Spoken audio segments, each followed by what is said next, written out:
আমার পাওয়াটার এখানে ভিডিও করতে এসছো, আমার ভিডিও করো, যখন ওর ওখানে যাবে ওর কথা বলবে। এখানে ওইসব বলবেন, ওইসব আমি পছন্দ করি। যা যা করে খাচ্ছে করে খেতে দাও। 220 টাকা তরকারি বেশি। বলছি রাজু দা, তোমার ম্যানেজারের দোকানে যাবে ডাকলে পরে? না, যাবে না। তুমি বলেছিলে যাবে। সে বলেছি সব জায়গায় আমি যাই না, সব জায়গায় আমি খাই না। মানে এখন ম্যানেজারের উপর কি রাগ আছে নাকি? এটা মনে হচ্ছে দেখে। না যে বলছো যাবে না।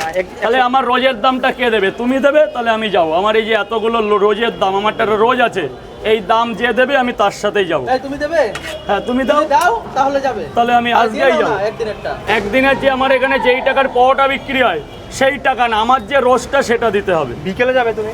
তুমি যখন বলবে, তুমি পয়সা দেবে, তুমি যখন। ঠিক আছে, তোমাকে নিয়ে যাবো আমরা। হ্যাঁ নিয়ে যাবো। ঠিক আছে, চলো তো। হ্যাঁ ঠিক আছে। আমার সংসার চালানোর টাকা দিতে হবে। হ্যাঁ দেবো। সব দিয়ে দেবে, তাই তো?